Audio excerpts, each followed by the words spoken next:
Hello and welcome to The Rough Cut on Creative Capital. My name is Andre and this over here is Louis. Yep, I'm Louis. Yep, that's all you need to know about him really. Yep. This guy's mad about films and today he's going to explain to all of us his wise wisdom on why Shrek is one of the most films of all time for him. Well, thank you. Thank you for telling everyone that I am wise. Right, well, let's take a look at it then. Yep.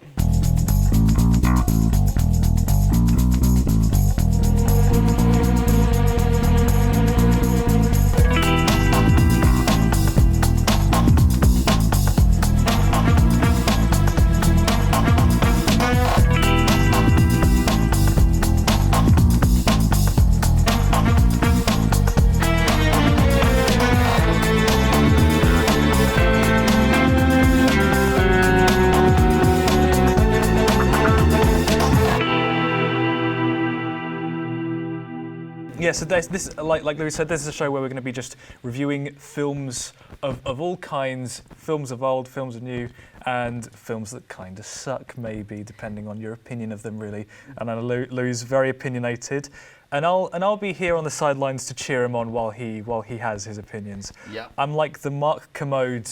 No, he's like the Mark Commode to my someone else. I don't know my film reviewers. Anyway. I don't even. Oh, Mark no. Commode, you know who he is. Yes, I know who he is. Yes, so you're like the modern day Mark I Commode. don't even know who the other guy is. I don't know who the other guy is. Sorry, other guy. You're just someone who's there. You're the other guy. I'm so sorry. Right, well, today we are talking about Shrek. Yes. How we are hoping this works is that we talk about the plot, the characters, / the actors, and also the technicals and the behind the scenes, because we need some kind of structure in our miserable lives. Well, actually, what are we going to start with? Because you planned this all in advance. We are going to start with the plot. The plot of Shrek consists of a king who's known as Farquaad. Farquaad? First bleep of the evening, hello. No, yeah, sorry, I mean Farquaad. Or is it Farquaad? Yeah, Farquaad. Sorry, Farquaad. It's supposed to be a bit like, it's supposed to sound like Farquaad, but it isn't actually Farquaad. When he told me that, I couldn't quite believe it. And so, Mr. Farquaad, he... Just so Farquaad. Sorry. So Farquaad. I'm giving you more work to do. Thank you. Okay, for that, by the way. So Mr. Farquaad, he captures all the fairy tale characters and creatures because, I don't know, his name's Farquaad. What do you expect from the guy? He's a Farquaad. Yeah, exactly. Yeah, okay, well there we go. And he puts them all in a swamp. And who does this swamp belong to? Shrek. Yes. This guy. Yeah, this guy. He's got a very weird stare when he's looking at you. I have that effect on most men. Moving on. Yeah, he is called Shrek, and as you know, Shrek is love and Shrek is life. He whispers in my ear, "This is my swamp." Okay, yeah. Whoops. Sorry. Wrong clip. Wrong clip. I was hoping that would flow a little bit better. Don't you dare play any more of that, please. Don't you dare. Yeah, I don't plan to. Thank God. Anyway, so Shrek wants his swamp back from Farquaad. Yeah. So he sends Shrek on a quest to find a Princess Fiona, so that Farquaad could marry her and become king of his kingdom, whatever. Because that's how monarchies work. You become a king of a kingdom. Yes. No. Well done. Yeah. Yes, obviously. But you need to have a prince. You need to marry a princess in order to be a king for some reason. It's a fairy tale, Louis. It doesn't matter. It's all fairy tales. What did you think of the plot? What do I think of the plot? Well, to be honest, I haven't given much thought to the plot because when I first watched the film, I was a kid, so it was just a fun movie to watch back in the day. So honestly, I think the plot still stands. If we're going to go off that route, I think it's one of the best films of all time, obviously. And I'm just going to say that just to piss you off, honestly. It worked. There we go. But yeah, no, plot's solid. I don't know what you think. Well, as the film says, this film has layers, like an onion. Hey. Yeah, which is a metaphor that they run into the ground because they They point it out like five or three times. Oh, it's a theme that I think has been done in a lot better things, like Arcane, for example. Arcane? What, the League of Legends thing? Yes, the League of Legends thing.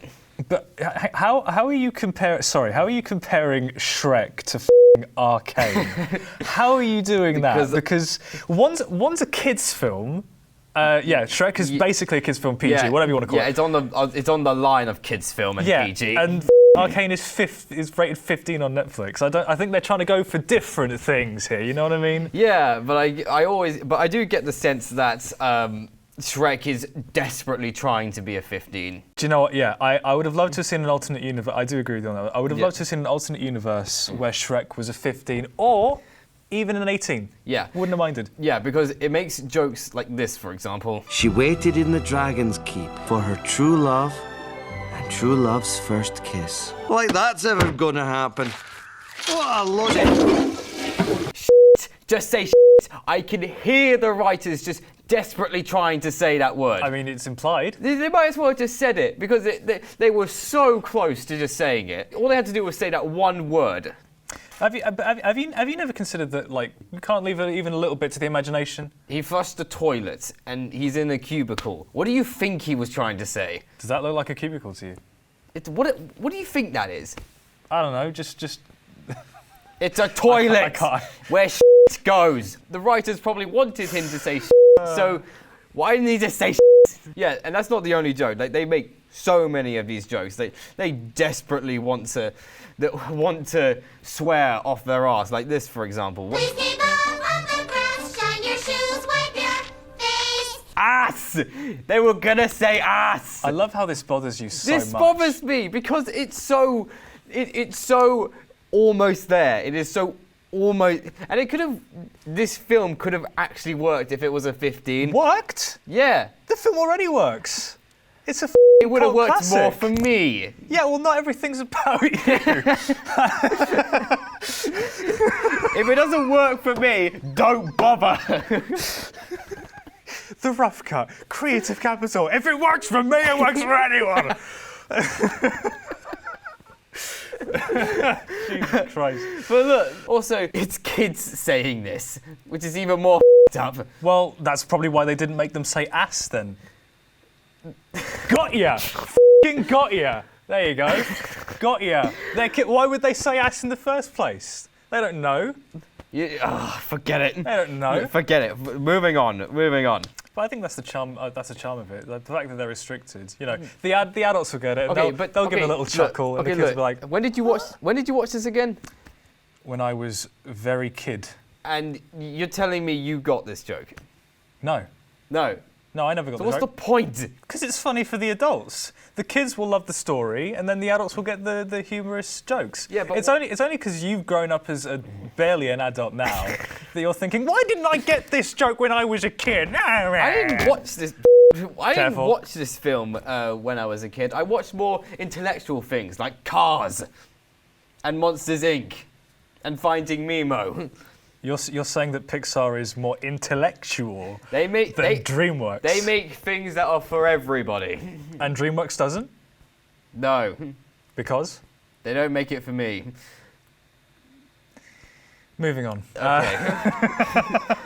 Okay, moving on. Just let that sit in the air for a minute. They don't make films for me. So let's talk about the man of the hour. Man of the hour. Man of the hour, who's voiced by Mike Myers. Oh, hello. Sorry, that was really. I do apologise. No, it's hello, baby. Oh, off of Thingy. Yes. Yeah. I forget his name, but yeah. I need to watch Austin that film. Powers. Austin Powers. I need to see that film. Yeah. Maybe we'll review that someday. Yeah. I have to do that. I found it hard to connect with Shrek. Do you want to know why? Because you're not supposed to. Okay. Oh no, he is the main character. No. Sorry, yeah, you are kind of supposed to. I want to know more about that. Why shouldn't I connect with him? Because he's an ogre. And ogres don't have onions. Okay. The main reason is because Shrek has been memed to death. I mean, look at all these memes. What's your argument? if something has been memed to death, it's hard to take it seriously after a while. I'm going to remind you again that this is a kids' film. Were kids supposed to take him dead on seriously, considering the fact that there was a lot of like Well, if you can't take fart him- jokes if in you the can't first take- 5 minutes of the film? Yeah, no jokes, you mean? Same thing. All comes out the ass. Yeah, which is where this film came from. It's hard to see Shrek as a character after seeing.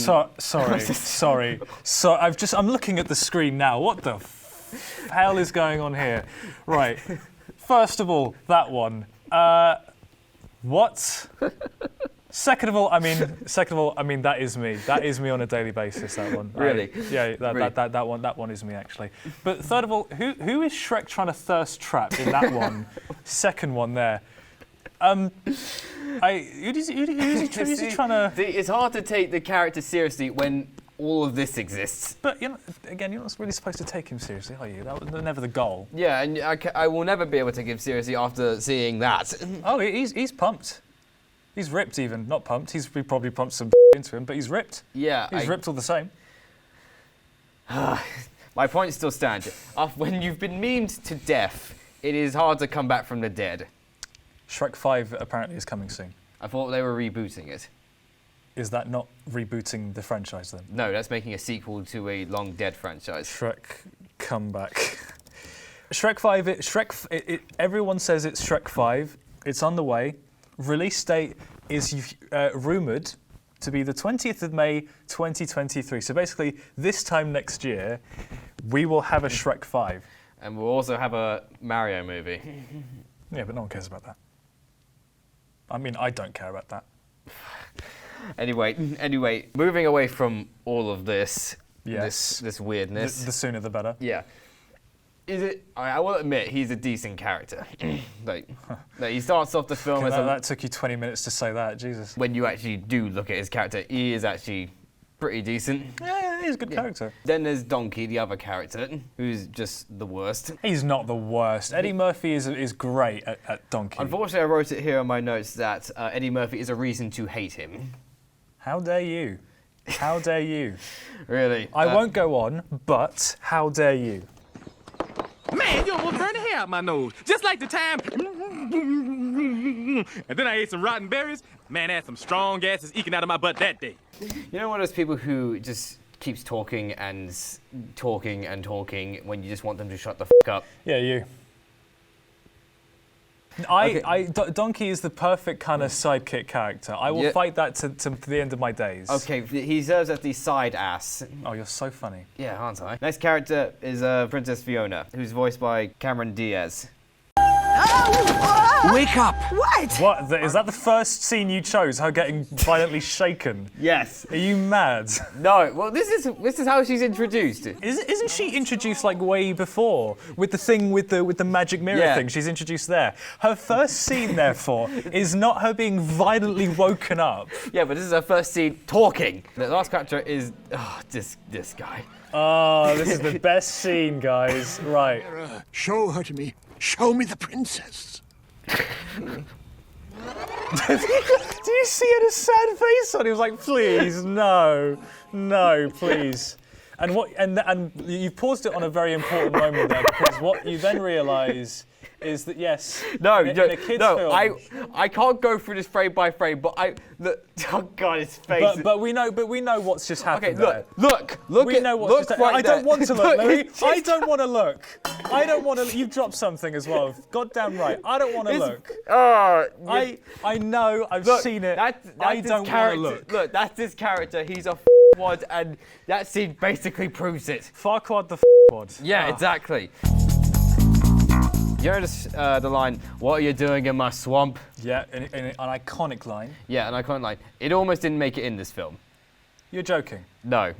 Go on, do tell. What were they going to replace it with? Well, they weren't going to replace it with anything. They realised that they didn't record it, so the producer of the film had to fly to New York where Mike Myers was, and had him record the line in the back of a limo. But you know what? It made the perfect moment of cinema. Yeah. You know, that because I get it though. That particular scene where he shouts it would just be weird without it.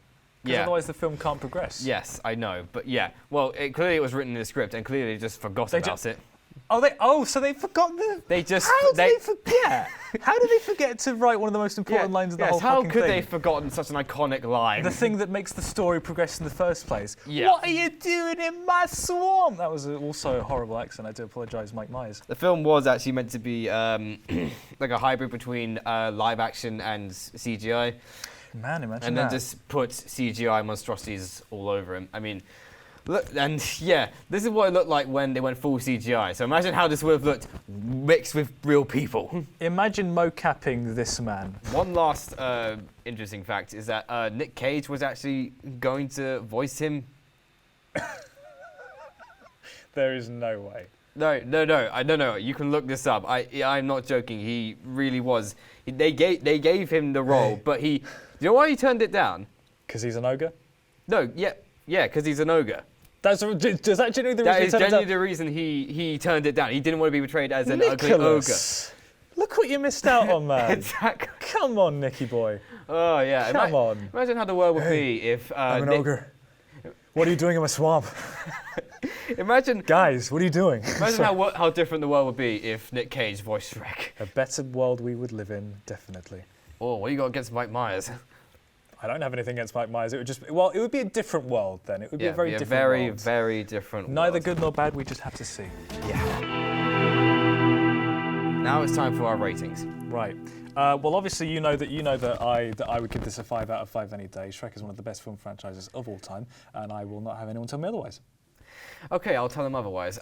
So I give this a 3 out of 5. It's not bad, but it's not great, and it most certainly wasn't made for me, which is why it is bad. Mr. Louis here, everybody. It wasn't made for me, so that's why it's bad. Yes. Right. Well, so 3 out of 5. That's what you're sticking with. That's what I'm sticking with. Well, Louis, thank you very much for just dishing out your thoughts on what you think clearly is a monstrosity of a film, whereas I think it's a cinematic masterpiece of Shrek. But honestly, if there is a film that anyone should see, it's Shrek 2, not Shrek 1. Shrek 1 helps you to understand, but Shrek 2 is the real party. One of the best films I've ever seen. But then again, I don't watch many films, so there you go. But yes, thank you to me for being here, and thank you to you. Yeah, most importantly, thank you to me. And we'll see you next time. Good night, everyone. See you around, everyone. Goodbye. Goodbye.